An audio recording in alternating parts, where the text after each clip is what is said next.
बुलाना, उसके बाद किसी धारदार हथियार से जान ले लेना, उसके बाद आसपास के क्षेत्र पे ये सूचना मिल जाना कि उनकी जान चली गई, लोग गए और उसके बाद ये घटना हुई। मैं मौके पे घटना में पहुंचा हूं, देखा है मैंने उस परिवार के रहने का और उस परिवार में जो घर बना वो मैं देख करके आया हूं। वो घर और ये घर जहां प्रेम यादव थे दूर था।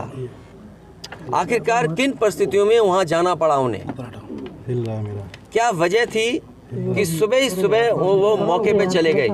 अगर किसी की नीयत और मंशा ये थी कि उसे हमला करना है या उसकी नीयत और मंशा ये होती कि उस पर हमला होगा तो वो तैयारी से जाता किसी भरोसे के साथ और अपनी मोटरसाइकिल से यहाँ से वहाँ प्रेम यादव पहुँचे। उसके बाद उनकी जान ले ली गई। मैं यही कहना चाहता हूँ इस मौके पर,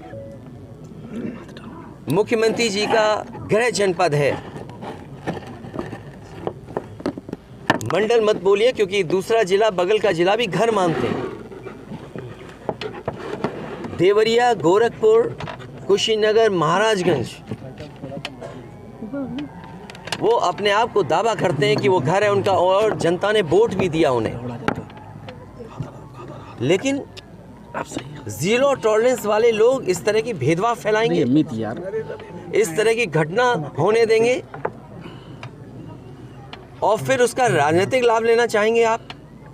ये जितनी भी तस्वीरें आई हैं जो बीजेपी के नेताओं की आई हैं, तस्वीरें मैंने देखी हैं और लोगों ने चर्चा की उन तस्वीरों को देख करके। बीजेपी के लोग घटना से राजनीतिक लाभ लेना चाहते हैं। मैं उन्हीं बीजेपी के नेताओं से पूछना चाहता हूं कि जिस समय विकास दुबे उसकी गाड़ी पलटा करके इनकाउंटर किया था तो क्या उसके परिवार के लोगों से आपने गले लगाया था, गले मिलने गए थे आप? और याद कीजिए वो जगह कानपुर देहात की जहां एक पिता के सामने उसकी पत्नी और उसकी बेटी की जान ले ली बुलडोजर ने आग लगा करके। क्या ये बीजेपी के लोग उनके परिवार के लोगों से गला मिलाए लगे थे जाकर के?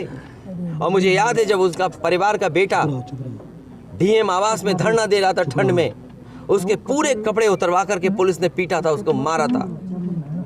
उत्तर प्रदेश के लोग वो घटना भी नहीं भूलेंगे कि जहां पे एक आईपीएस ने एक ब्राह्मण परिवार की जान ले ली थी। आईपीएस उत्तर प्रदेश नहीं रह पा रहा था, भगोड़ा बन गया था, अंतोगत्वा उसको जेल जाना पड़ा। तो बीजेपी के लोगों से मेरी यही सलाह है, बहुत छोटे लोग हैं, किसी के दुख में चश्मा लगा करके तुम दुख प्रकट करना चाहते हो, इससे ज्यादा घटिया काम राजनीति में कोई नहीं कर सकता। ये वो लोग हैं जो घटना में राजनीतिक लाभ लेना चाहते हैं। मैं तो कहता हूं अगर ये निष्पक्ष हैं और जीरो टॉलरेंस इनके मन में है अगर, तो दोनों परिवारों की मदद करें और भेदभाव नहीं होना चाहिए। आप बुलडोजर से इस घर को डराना चाहते हैं। सवाल घर का गिरने का नहीं है, सवाल आपकी नीयत का है और आपने अपने फैसले में ये स्वीकार कर लिया है कि आपके अधिकारी गलत थे और गलत अधिकारियों नगर नहीं थे वो अधिकारी गलत, तो बताइए आपको 20 अधिकारियों को सस्पेंड करना पड़ा जो अधिकारी यहाँ रह भी नहीं रहे, कभी नौकरी किए थे।